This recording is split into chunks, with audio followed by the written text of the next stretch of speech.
10 o'clock news will be coming up shortly, but first join us for the newest documentary series, The Impact of Modern Video Games.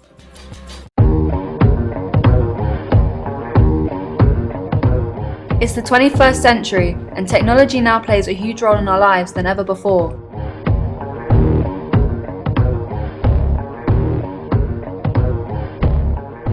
One form of technology that has become central in some people's lives is video games. Video games first came about in 1958 when Willie Higginbotham invented his game Tennis for Two. Shortly after, the rather simplistic yet challenging Pong was released. Pac-Man, commonly known for the birth of the arcade games, was introduced in 1980. Subsequently, Mario Bros. Was the starting point of the introduction of gaming levels. The advanced graphics in Mortal Kombat formed a more realistic and raw portrayal of violence. Later on, in 2004, Sims was released as an imitation of real life and increased player control. Shortly after, the game Angry Birds was available on mobile technology. As technology advances, people are now able to play video games on the go on a daily basis. The progression of video games led them to be incorporated into different genres, such as action games. For example, Call of Duty, roleplay games, adventure games, purpose games. So what effect does constant use of video games have on players? Games such as Flappy Birds are seen to provoke frustration that ultimately leads to aggression. It's the most irritating game ever because I can't get past like 2. Whereas, purpose games such as Wii Fit promotes a healthy lifestyle as players are able to participate in various activities such as yoga and aerobics.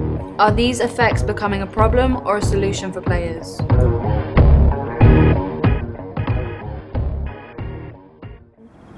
The representation of gender has become a trending issue and concern amongst audiences.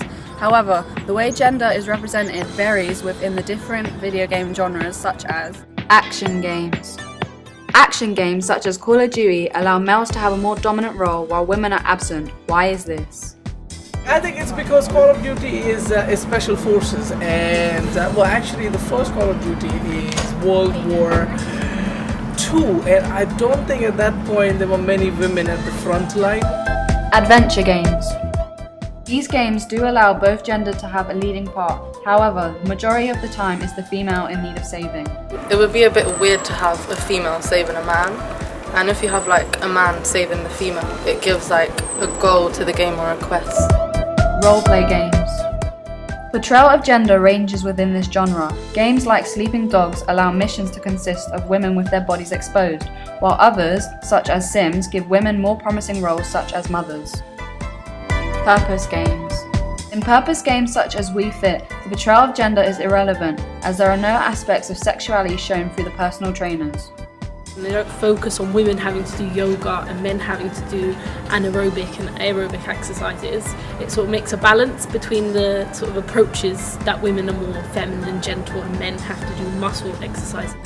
In this episode, we will be exploring gender representation in video games. By gender representation, we mean the different ways in which males and females are portrayed within the media.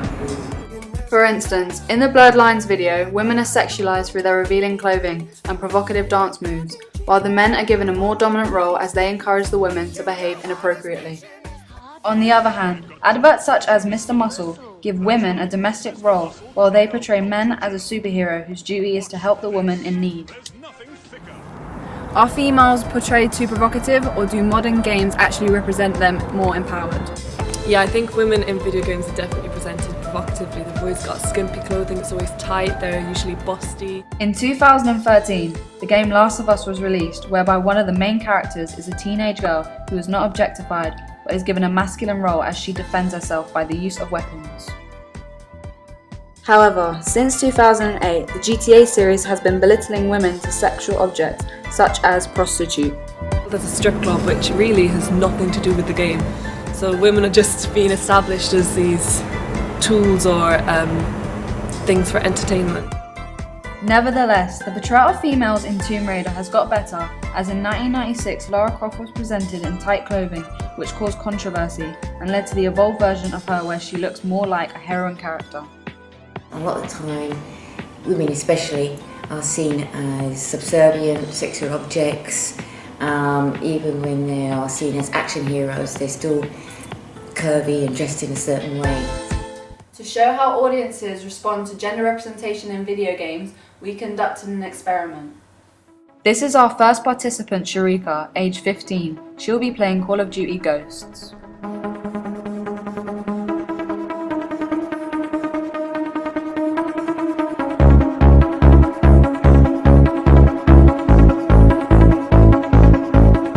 This is our second participant, Jerome, age 20. He will be playing Grand Theft Auto.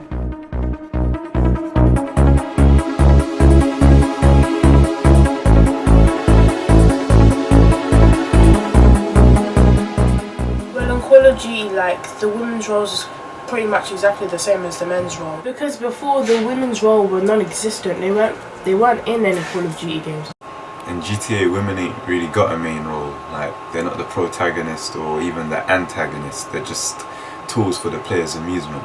Like, they're made to be stuff like strippers and prostitutes and just tools for the players to like run over and shoot and stuff like that. After the break, we will be continuing with the experiment and finding out how our third participant, Joe, responds to male representation.